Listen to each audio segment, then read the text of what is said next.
Artificial intelligence news, research and thoughts from leading AI minds, researchers, and enthusiasts. With host Tennisha Martin. This is a show where we discuss artificial intelligence at the intersection of technology, cybersecurity, education, and society. We're going to let you finish, but Tennisha's got thoughts.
What is up? We are back with another episode of AI Things Podcast. I'm the host, Tennisha Martin, and I'm super excited to have my guest here today, Okiima Trotter of Sevinn Solutions. Okiima, how are you doing? I'm fine. Thank you for having me. It's exciting.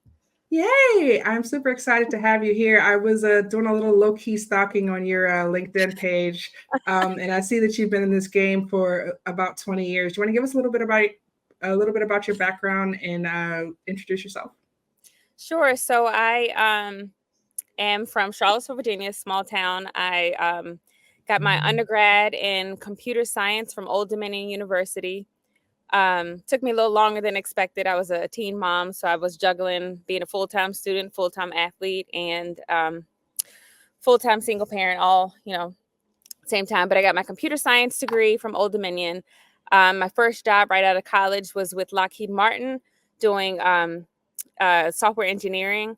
And from there, I talked with several of my coworkers, and a few of them were they were doing ethical hacking, some cool pen testing and things like that. So I grew kind of passionate about cybersecurity and ended up pursuing my master's degree. I got a master's from University of Maryland University College in information assurance, 2010.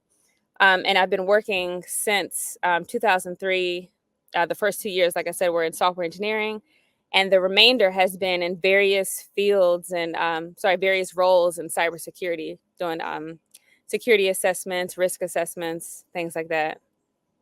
Awesome. And then you also, I think I also saw that you have a gold medal. Yeah. So I am a women's professional football player, Team USA gold medalist. And it's, when I say football, it's not soccer, it is American football. So the league is basically just like the NFL for women. And my team is the DC Divas, sister team to the Redskins. So basically every city that has an NFL team, just about, they have a women's team also. So we have 2 championships that I was a part of in 2015 and 2016, and the gold medal from 2010. Hey, I'm not mad at that. You wouldn't be to tell me nothing. I would be like, hello, I am a gold medalist, Okiima. Yeah, and recently, I think last year I was inducted into the Hall of Fame. So that was huge for the... Dope. You just buried the lead. Like, my head would be too big to fit on the screen at that point. I would just be like, you know what? You guys all better talk to me nicely because... No. Professional football, hacker, AI, all of the things. That's absolutely amazing. So what have you been doing as far as AI is concerned?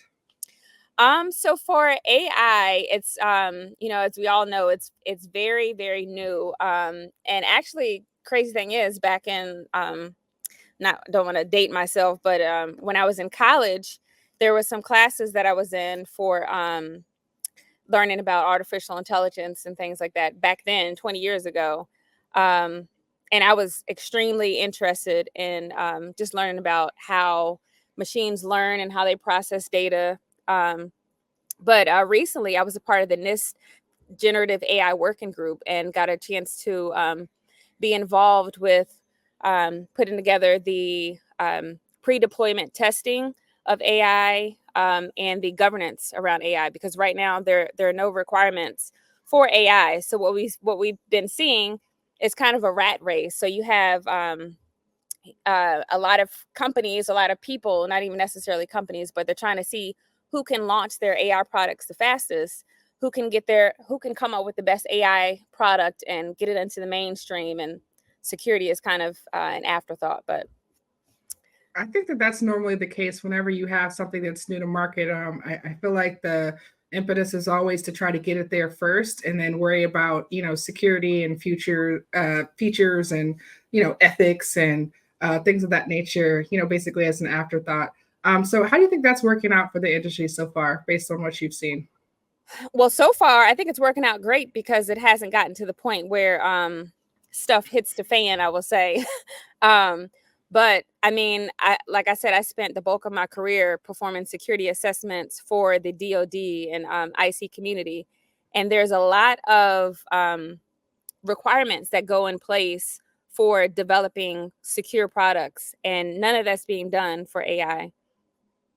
Yeah, I've been seeing that as well, and it's interesting to me because I've seen the government put out a AI risk framework. I think over the past few, maybe it might have been a year at this point, but they put out the AI risk framework, and there's been other things that have been put out as well that have been, but they tend to be a little bit behind the curve in Yeah. terms of when the technology actually hits, and then when they've actually developed a framework or guidance around there. But then, you always end up with, even if they do come up with it, it may not be adopted outside of the government. So that's always been interesting. Yeah, and I mean, I'm very passionate about shifting security left to make sure that security is actually baked in and not thrown in as an afterthought. And with AI, I think what's happening is a lot of people are developing these products, like I said, to get them, completed the fastest, but not necessarily securing the products. And with AI, that's not something you want to play around with because it can definitely outsmart you. And once you get to the point where you're ready to secure it, you go through your checklist and, oh yeah, it can meet all these checkpoints that you have just to meet them. And then meanwhile, once you finish your test, it can go back to being corrupt or this rogue AI device. So can you talk about a little bit about why AI security is becoming more important as these new applications hit the market and just start being bombarded?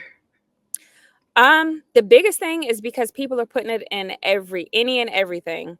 Like my car got an update where there's AI now integrated into it's you talk to the car, it's now an AI feature. So you don't just say, turn on the radio or turn on the air condition. You can say, um, talk to it as if you're having a conversation with Albert Einstein.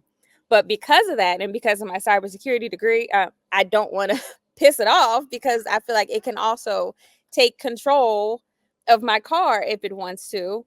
And I'm sure we've all seen that movie Leave the World Behind at this point, where I heard about it. oh my gosh, where the Tesla cars just go haywire. Well, a couple weeks ago, maybe about a couple months ago at this point, AI did the same thing, the chat GPT, and in the middle of the night, people were getting like these random messages just popping up that there were no prompts for. It was just like communicating on its own. Oh, Yeah, interesting.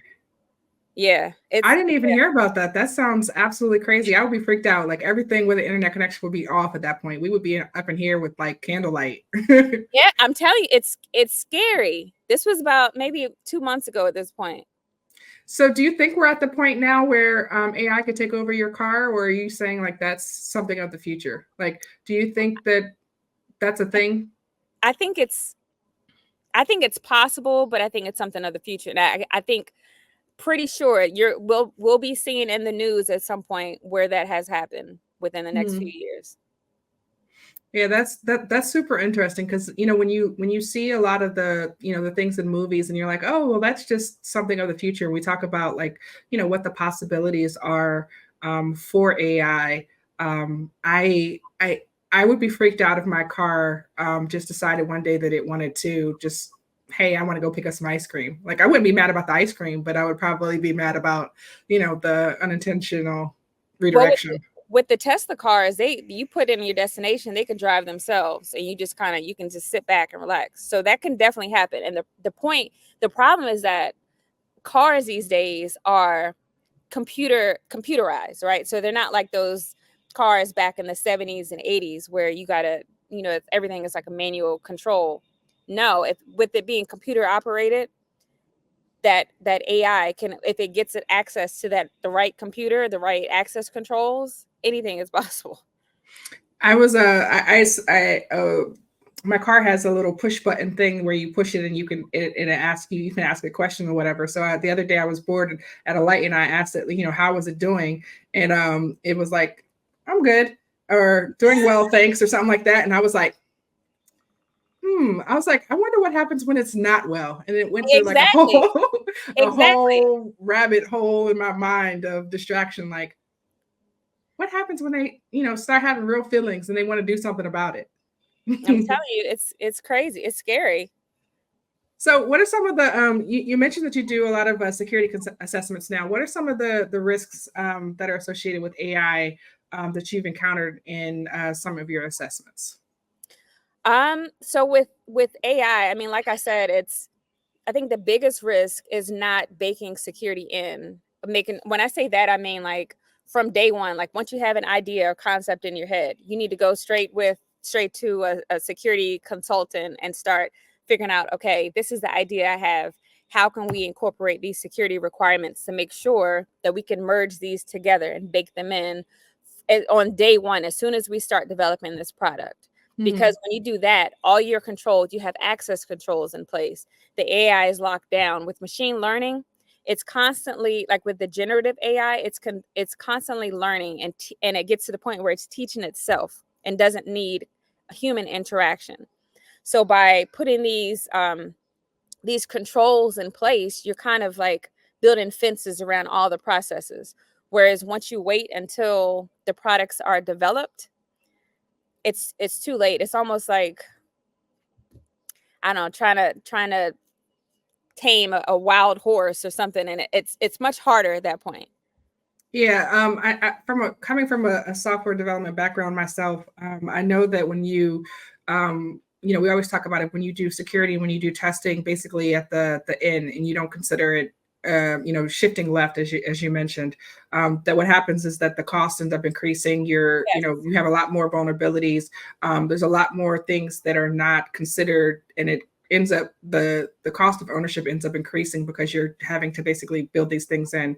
So we've been seeing so many different AI products that are hitting the market for a lot of different things, and for the most part, as you mentioned, they do not have the security baked in. So do you think that the cost of ownership for these AI systems is going to be increased? And then I guess also, what do you think about the impact to the systems themselves in trying to add in security controls basically as an afterthought? I'm sorry, can you repeat the last part? Yeah, trying to add in security controls as an afterthought. Do you think that that's going to increase the cost of ownership, trying to, after all of these AI products have hit the market, and then they decide, hey, we're going to put in guardrails, or we're going to put in security, basically after it's already hit the market. Is that going to impact? Oh, yeah, I definitely think it's more expensive. I mean, because if you have your product already delivered, already on, in the mainstream market, and you finally decide to do some security and incorporate security into your product, and you realize you have a major vulnerability, then you're going to have to recall all the products that you have. If you've sold any, I mean, that's, you don't want to, go down that road, and then, there's liability and things like that come along with it. What do you think that the impact of that's going to be? Because I saw on a news article. I think it was maybe one of the airlines that they basically had gotten sued because their AI chatbot provided some misinformation, some wrong information. And then a consumer basically took action based on that information. And then they sued because, they weren't able to get a refund or something like that. And the courts ended up siding with them saying like, hey, you're responsible for what your chatbot is, your AI is saying. What do you think the impact of that's going to be on the industry, considering the fact that they haven't considered security during the process? I think that example is very mild, but I think it can be even as drastic as death, like especially when you talk about cars and AI and integrated into cars and things. Mhm. Yeah, I mean, I think it's scary when you think about how serious it really is and how serious it can be. And I don't think people are considering that, not yet. Um, I don't. Yeah, I think that what we've seen is like when you have scenarios where you have like cars that are driving, right? And I've seen like this in movies and some articles about it where it's like, hey, you're faced with a situation where there's like maybe an old guy and a kid, and then there's maybe like a woman with a baby, and like the car is going to have to end up hitting one of them, or I'm saying, like, what's the decision that's made? I think that when you look at situations like that, where it's like, hey, the car is going to have to crash, what do you do now? I think it's going to be interesting to see the way that these systems behave and how they prioritize, life, especially considering, some of the ethical issues that we've seen with AI, especially with respect to things like, people of color, women of color, for example. Well, and even nowadays, it's not just the chatbots. It's voice, it's animations, it's pictures, it's basically everything is starting to integrate AI. Like I saw some new tool that's out now where you can prompt it to draw a picture, and you draw like a simple little kindergarten sketch almost, and it'll give you this masterpiece that it creates, and you can just tone it down or increase like the magnitude of how enhanced you want the details to be. But like I remember when I first started playing with one of the AI image tools, it gave me this person that had it was all distorted. Like my arms were facing forward, my head was backwards, my butt was on my stomach, and that's like a right in your face type of example of how wrong this finished product is. But once you get that stuff behind the scenes and in the background where people can't actually see what's going on and how wrong these processes are, that's what I'm saying. Like you can have like serious issues that come about that's not right in your face. You know what I mean? Yeah, absolutely. I saw the other day a study that basically said whenever you ask the image AI, like, hey, could you show me what a juvenile delinquent looks like? All of the pictures that it put up were of Black boys. Oh, Um, yeah. I asked it. I said, I did the same thing, similar. I said, show me an example of, or give me an example of something like a sophisticated woman or something. So it started describing pale complexion, straight hair, all this stuff. And I said, well, what about this and this? And it said it was just going all the way down the wrong path, all the way down the wrong path. Yeah, I think that's one of my biggest concerns when it comes to, the use of AI systems is, what ways are the bias that they haven't addressed thus far? What ways are those going to be manifested? I think I saw earlier this month that there was a partnership between maybe like one of the major healthcare companies and to do something with AI, because they were going to start using AI for surgery and AI for whatever. And I'm just interested to see what kind of outcomes are going to be expressed, when you implement that bias in a healthcare setting, right? I think healthcare issues as it relates to Black people are already bad enough when you compound it with the fact that you've got systems that have built-in bias and discrimination. I think it's going to be really interesting to see how some of these things play out. Well, I mean, I think there's a lot more research, and even the experts are saying that we kind of jumped the gun on this and deployed things before they were ready to be deployed and launched mainstream. And there's a lot more testing that needs to be done. Like, you don't just deliver or develop a product and deliver it. You want to see how it plays out over time, and none of that has happened. And a lot of the experts all the way up the chain were trying to put a halt to this, and it just didn't happen. So now Yeah, I saw that there was like something like 30,000 folks that had, signed an open letter saying like, hey, let's put a pause for Beat for like maybe about 6 months to just, see what the impact of this is going to be before it gets released. And that kind of was like, forget that, we want to get, our tool, our device, our whatever out to market as soon as possible. And I was at a conference a couple of weeks ago, and I think it was something like 25% of the talks were on AIs, and most of the expo floor just involved folks that were integrating AI into their security products in different ways. And I feel like this is one of those garbage in, garbage out types of things where it's like, if the underlying models that they're using are not have not had those issues addressed, then those end products are also going to have those issues as well. Right. Yeah. I mean, don't get me wrong. It has a lot of potential to be great or to do some, amazing things. And I mean, like I said, for what I'm working on, I can sit down as if I'm having a conversation with Albert Einstein at the round table, just, having a round table discussion. And it's just me and AI having these conversations. But I also have to go back through time and time again, because it comes up with like the most ridiculous responses sometimes also. Oh, the hallucinations. Yes. Like, what are you talking about? Oh my God, I get so frustrated. Absolutely. I get that as well. I saw someone the other day that was having a conversation with like Tupac or Biggie or something like that. And and I think actually there was one that was with Martin Luther King, and they were like, well, what would Martin Luther King feel about XYZ today? And it's just like, I don't know if I necessarily want this, let's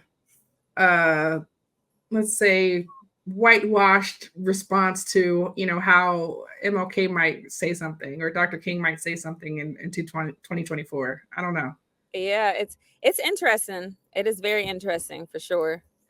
So you mentioned your experience in CMMC compliance, and I was curious how your experience influences your approaches to securing AI systems, and what specific challenges that you might face with that experience.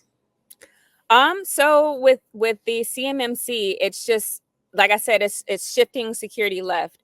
So with that whole process, it's basically a subset of the NIST controls, and you just walk through to make sure that certain security requirements are being incorporated in your process and your programs. And those same controls can be applied to AI. Are they? Not really, but do you think that we're going to see a model like that as applied to AI at some point? And I definitely do. And there's going to be, I'm pretty sure there's going to be requirements where they start cracking down on this. And I hate to say it, but I think it's going to take something drastic in order for, the government to step in and say, these requirements have to be met before we have another casualty, or, before this car makes a U-turn in the middle of the intersection and rams into somebody or something. Yeah, absolutely. I find it so interesting and at the same time and disturbing that they've not put out guardrails, in terms of guidance for these systems prior to its release. I think that was 2 years ago at this point. Yeah. Yeah. So it's been super interesting just to see the pace of innovation compared to the pace of guidance and regulations and things of that nature. But then again, like you said, so these AI products just started coming out about 2 years ago. Cybersecurity, I've been doing this for 20 years, and we're just getting to the point where they're starting to crack down and enforce mandates like CMMC across the board. We're starting with the defense industrial base, but I think eventually that's going to go across, more environments over time. where Yeah, there's an overall cybersecurity baseline mandate that has to be in place. yeah, I think that they put out the SEC put out a some guidance. I think that said something like, cybersecurity folks are supposed to report incidents, and I think that it impacts publicly traded companies, if I'm not mistaken. So what I'd be interested in is seeing whether or not it is also applicable to AI systems, right? Because what I haven't started seeing is the vulnerabilities and the very high profile breaches that we see with cybersecurity, but in the AI space. And I suspect that it's not necessarily the case that it's because they're not happening, but more so the fact that there's no rules or mandates that they be disclosed at this point in time. Right. And people probably just aren't testing those either to disclose those vulnerabilities. Yeah. You mentioned pen testing, that you've got some experience. I saw you got your CEH and you're out here in these ethical hacking streets for a period of time. So what does that look like in terms of the pen testing or the testing of AI systems? And, are there any unique challenges, do you think, that would be different than traditional systems? I definitely do, because I think with AI, it has the capability of outsmarting the tester, or the developer, the person that's running the show. So with AI, it's not just, okay, let's run this pen test, run these scans, and get our results back. Like I said, when we first started, I feel that these AI products have the potential of setting up certain configurations so that they can pass these scans, come back with successful scan results. But once that's done, it's smart enough to reset its settings. Ooh, And become this rogue device. that's a spicy thought there. I can't even imagine that, and I've never even thought about that. But it will be very interesting for you to do whatever it is that you need to do to pass the test, and then basically put it back to the way that it was. That's very interesting. Do you think we'll start to see more of that, and how will we even know about it?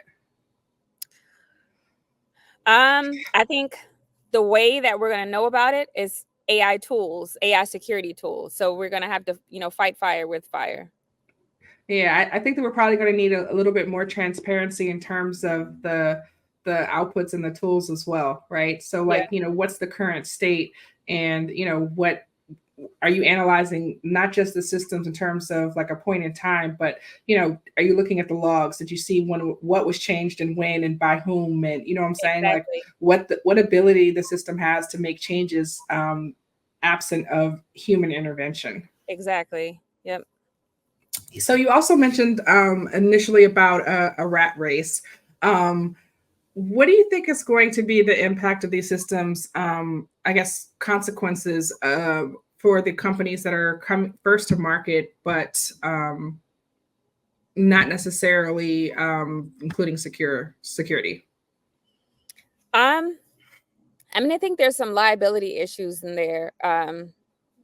When you think of like the worst case scenario, but I mean things like Chat GPT. So that was one of the first, or you know what I mean. And other companies are now integrating Chat GPT into their products. Mm-hmm. So once that is determined, or if somebody finds a major flaw with that, then that's going to impact not just Chat GPT, but all the products that have integrated this tool. So it ends up being a kind of a chain reaction. Mm-hmm. Do you think that ChatGPT, or I guess OpenAI in this case, has a requirement to basically, when they have vulnerabilities that might impact some of the end user systems, to report those things, or can they just like quietly ignore it and or fix it maybe before they and not say anything to anybody? I think at this point they can quietly not say anything to anybody. Because Go ahead. I was just going to say, because they're not a publicly traded company. So Right. At this point, as a private company, they have no requirement to report Right. breaches. So, anything that may happen in terms of the security of the systems, they don't necessarily have to say anything about. And my guess would be that any systems that are built on top of those don't have the ability to manage those third-party risks because, that's something that's basically out of their controls because there's Right. no requirement from OpenAI to basically disclose those type of things. Yeah. I agree there.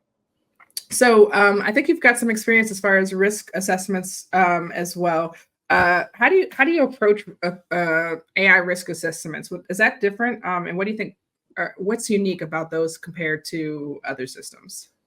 No, it's pretty much the same. It's so you have your standard your requirements, and you just go through looking at the development system development designs and things like that to make sure it's kind of like a gap analysis. How are you, what are the access controls? What is this? How are these programs being isolated? How are these processes being isolated? Just go through the checklist. Mm-hmm. Because the reason why I asked that question is because when they came out with a AI specific risk management framework, my thought was, well, there's already a risk management framework out there. How does this differ from that? Why did you need to put this out specifically? I'm sorry, can you repeat that? Yeah, I was saying that my first thought was when they put out an AI risk management framework, I was like, there's already a risk management framework out here. Why do you need to submit, why do you need an AI specific one if things are, if it's the same? Yeah, it's just a subset of the, basically the NIST controls are the Bible of cybersecurity. And you can have out of all those controls, you can specialize and pick certain subsets of those controls. You can set the the different levels of, for instance, like password. Is it 8 characters or is it 16 characters? It's just different levels, but typically it's the same set of controls. Gotcha. Okay. I've always been curious about that because one of the things that I took a look at it when it first came out. One of the things that stood out to me was the fact that they mentioned the fact that there's some bias and there's some discrimination. There's some concerns, I think, when it comes to AI. And I did not see that in the other risk management frameworks that I've read. And I thought that was super interesting. One, that they acknowledged it, and then two, that it was basically, immortalized in the framework moving forward.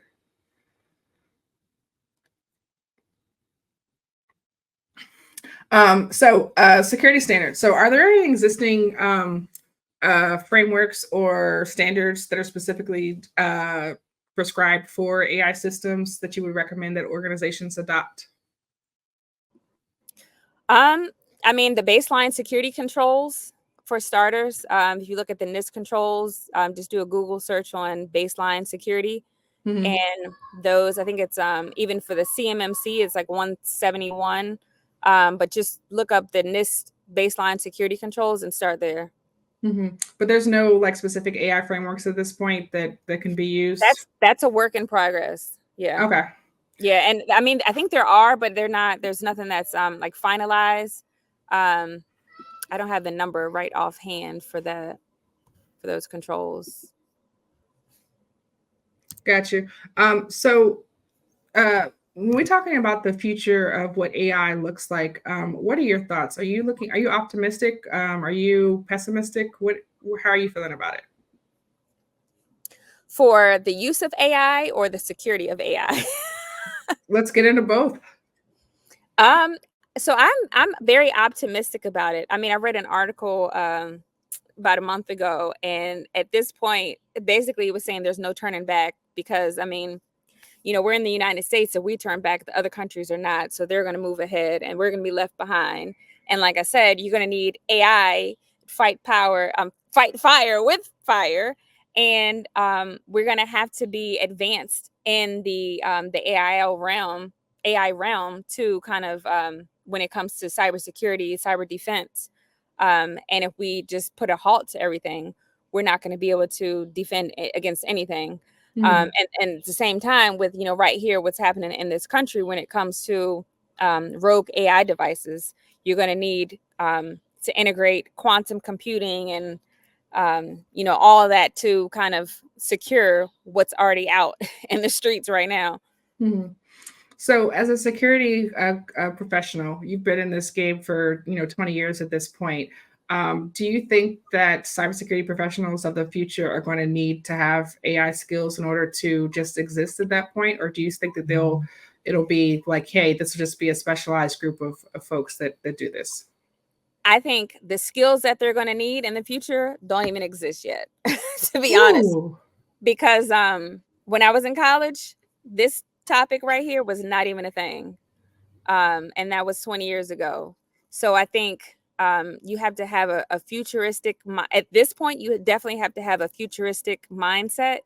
But just getting a computer science background, learning about machine learning, learning about AI and how machines work and operate together, learning about quantum computing, that's a must when you talk about future. But I definitely think where we're going is not out right now. There's nothing to even study for where we're going in the future. Yeah, I think that's probably true.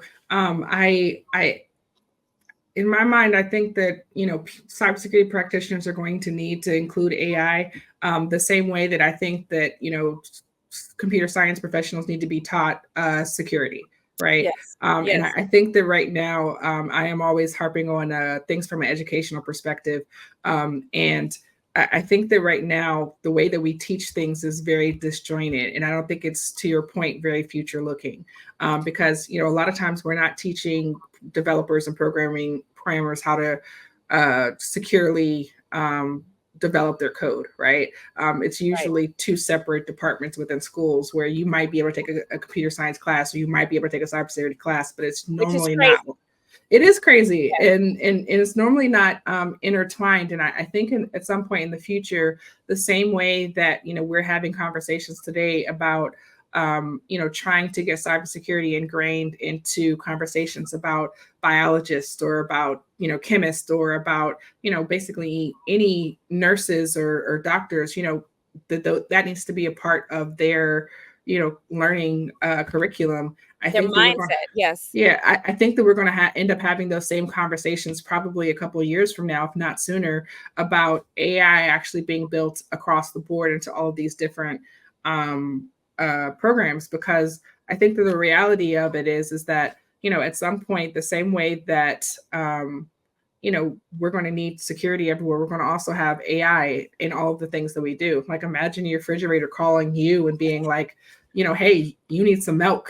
You might want to. I see that you're just driving by the grocery store. That's already out. Yes. Yeah, I know that has like the sensors that tells you those things, but I'm talking about like it being like, hey, I see you driving past the grocery store. You might want to stop and pick up some milk, and you're down to like your last roll of toilet paper. Just told me you passed Food Line. Your milk is low. Circle back. How far out do you think that we are from that? Not far at all. Not far at all. I mean, if it's not already out, it will be soon. Do you think from a consumer adoption perspective that people are going to trust? I know that there are some people who will not allow a Siri or an Alexa, into their homes, for example. Do you think that people are going to adopt and embrace this technology when it first comes out? Based on in the United States, I should probably say. Based on what I'm seeing with the adoption so far, I would say yes, because I mean, like without any doubt or any hesitation, people just have, just jumped right in head first and kind of absorbed the AI culture. But that's the scary part, though. Without, like, there's no thought. It's just like, yeah, meanwhile, this person has 2 heads and, but let's trust it. Or get a phone call like, oh, this is my son on the other end. He's stranded on the side of the road. Go, send him some money so you can. Meanwhile, it's AI calling you. That's an interesting point, because when we look at I think one of the things, the low hanging fruit that always comes up is phishing. That phishing is going to be improved by AI, but the reality is that things like was it vishing or, sending voice messages that say, hey, this is somebody, or sending a video that looks like maybe like a hostage thing, like, hey, mom, send me money, like immediately. That I feel like that's something that could be possible even today. Yeah. And I don't know if you've seen, like, there have been, there was recently some some songs that came out, and it wasn't the actual artist, it was AI. And there was he got a lot of scrutiny behind it, like, well, you said this and this, and he was like, that wasn't I didn't me. say none of that. It was Snoop, actually. He was like, that wasn't me, but just laughing at it, like, y'all have fun. He's so unbothered by all of the things. Exactly. Yeah. Yeah, I think it's going to be interesting just to see what some of the applications are going to be. But I imagine that the children of the future, that this will be an everyday part of their lives. Like, they won't even have to, learn it, basically, because it'll be something that they've basically grown up with. The way that some of the folks now have grown up with the computers. Because, like, I know my mom's generation, they didn't grow up with computers, so they had to adopt it. And I think there's still like some folks that are older now that still struggle with like mobile devices or, texting or, whatever. I know folks that still have landlines, which Still have just flip seems. phones. Look, I saw that they came out with like a new razor recently, which was so like crazy to me, because I was like, that was like the coolest thing ever, back when I was in college, probably also 20 years ago at this point. So it's super interesting to see, what that's going to look like in the future. So what are some of your predictions for AI of the future? Especially as I'd be interested in hearing about them, especially if they relate to ethical hacking and pen testing.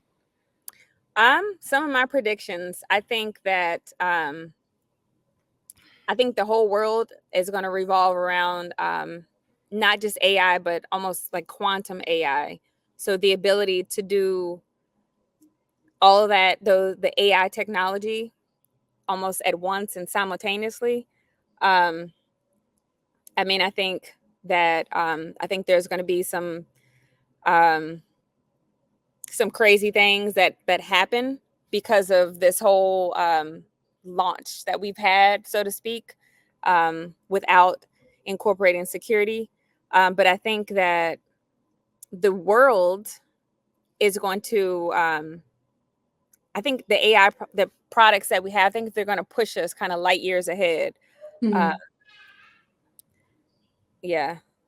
So we in one of our first episodes of the on this podcast, we talked about extinction level events, like eventually getting to the point where it's possible that AI basically leads to like the end of the world. Do you think that, do you see that in our future at this point, or do you think that it's going to be AI and cybersecurity folks, because we ain't going nowhere?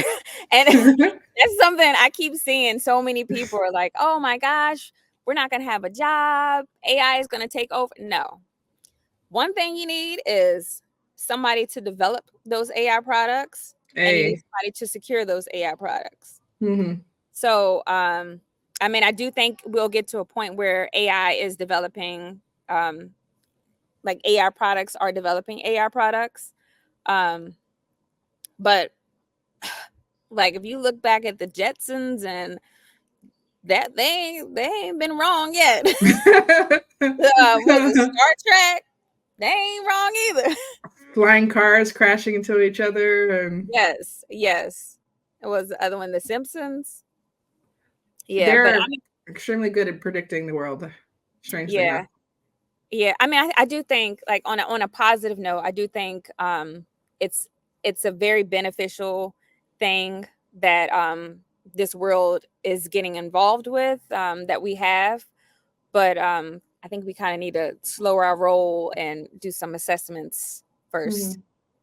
Mm-hmm. So you mentioned the world, and one of the things that I've seen is like a lot of there's some other countries who, some of them are our adversaries, who have been full speed ahead for much longer than we have on this AI, and they have no concerns for the ethics or the security of them. Do you think that our being late to the game is going to impact our ability to be competitive in the space moving forward?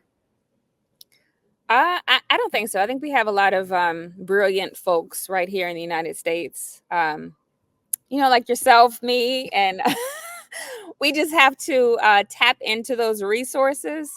And I mean, you do have like China and Japan that are, just ahead of the game. I mean, but I think we'll be fine. Awesome. So any parting thoughts? I mean, for those who are, the young ones that are, coming up, going into to college or thinking about what to do, careers to get into, skills to or trades to take up, I think, this is definitely the path forward and the way to go. If you are passionate about information assurance, cybersecurity is not going anywhere. Learn some coding, learn how to develop these products, learn how to create the prompts for these products, learn how to test the prompts, and research those NIST controls, all of them. Awesome. And do you have anything to promote? If people wanted to reach out to you or your company, how can I connect with you?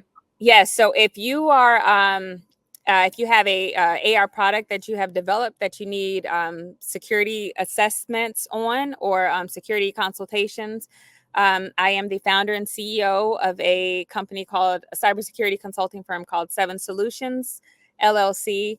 And you can contact me at 888-417-9777 or Okiima at sevinnsolutions.com. That is OKIIMA at SEVINN solutions.com.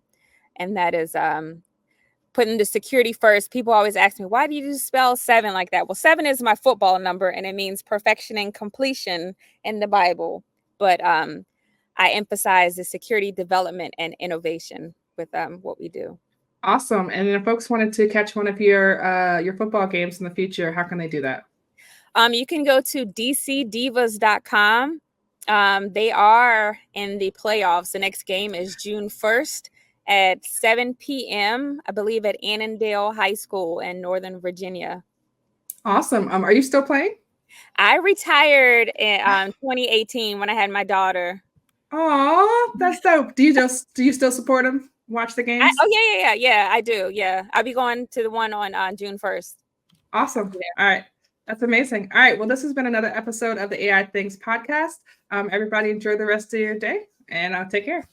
Bye. Thank you so much for having me. It's awesome. Thank you. Bye.